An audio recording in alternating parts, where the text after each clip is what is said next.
Hey everyone, here's Aaron. So I was looking through the internet and trying to figure out what kind of video to do for today. And through random chance I stumbled upon this test. Yeah, psychopathic traits.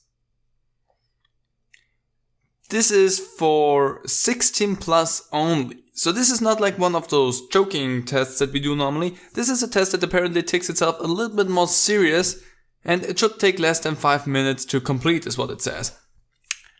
I don't know what to suspect from that. It just looks interesting and it caught my eye rather quickly because it's an interesting concept. So I thought, screw it, whatever, let's just go, take it and see what we're getting ourselves into. So see where you sit on the psychopathic spectrum. Read each of the following statements and rate how much you agree with each one. Try to be honest as you can. Try to read as good as you can as well. That counts for me there. So this an important note down here. This test is not a diagnostic tool, nor is it a psychometrically validated. So everything that turns out in this test is not a surefire way to say somebody is a psychopath or not. That's all they want to say for that. If you're concerned about something that you get in one of their tests, you probably should go and talk to some professionals about everything, but don't take anything you have here in face value. Good. I wasn't gonna do that anyway, but it's nice to read that down there as well. So let's just jump in. See, we have 11 questions. So you rarely catch me making any plans. I'm far too spontaneous. I'm gonna disagree with that more strongly because I plan ahead rather much. I can be spontaneous as well, but a lot of things that I do are planned out for me. I go ahead and try to figure out when I have time to do what.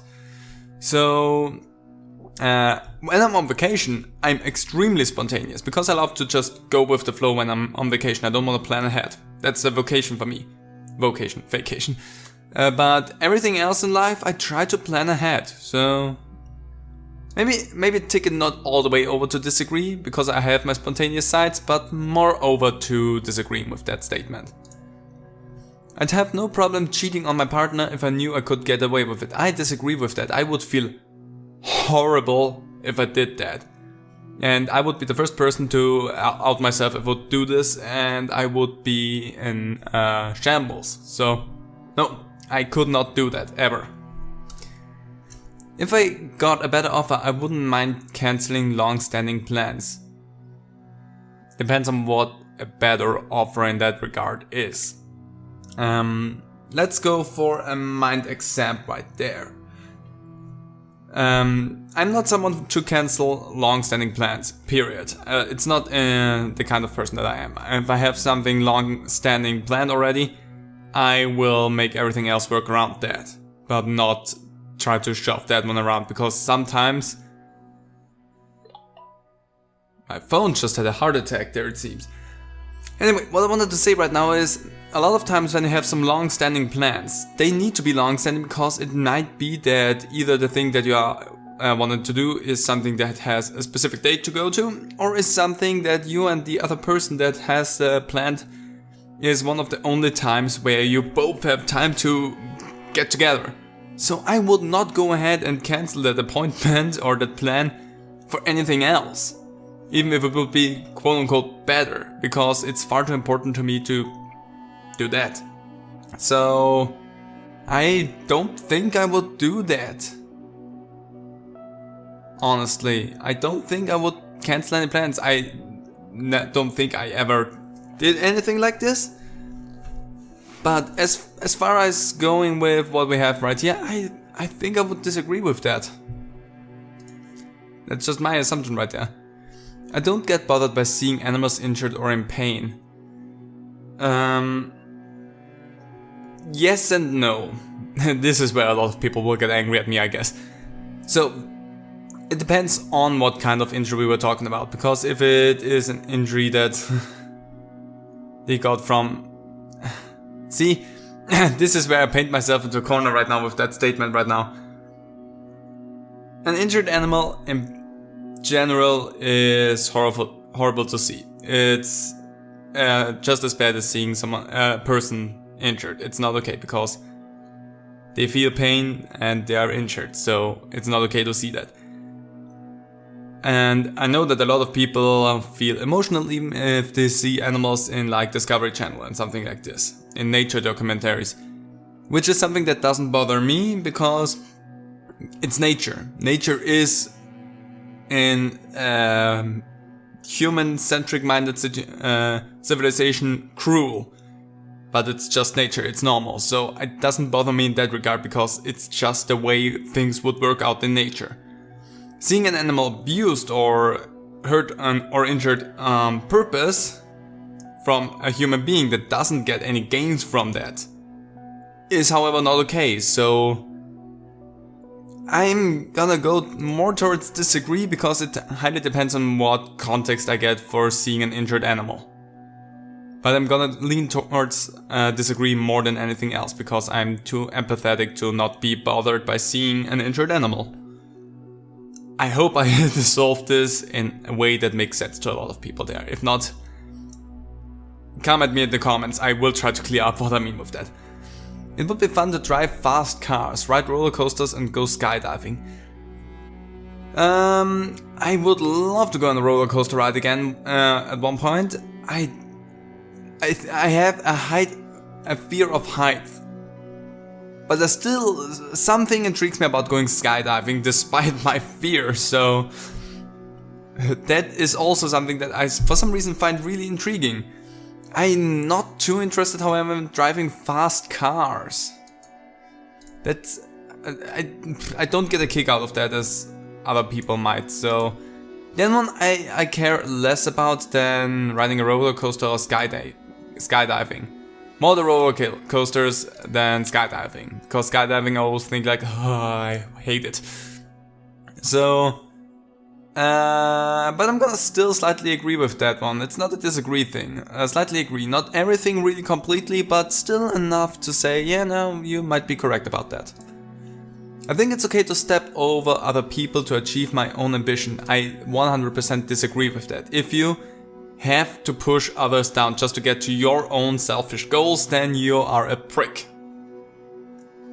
There you go, that's all I wanted to say about that. I'm not gonna dive deeper into that because I think I pointed really nicely out what I think about that.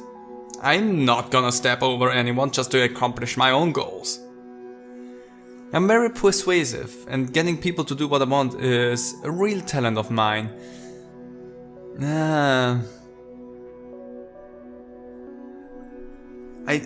I can be persuasive, and I have my way with words.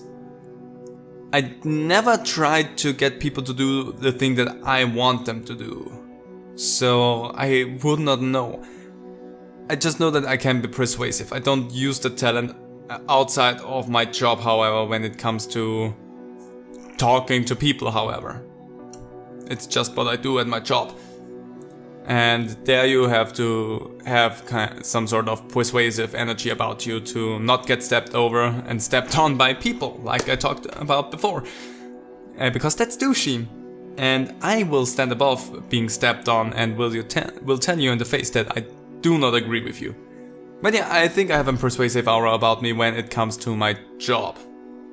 Don't know how I'm on private note. I guess a little bit less persuasive. I think I might be a little bit more mellow when it comes to my private self, but in my job I might be more on the persuasive side. My ability to make quick decisions means I would suit a dangerous job.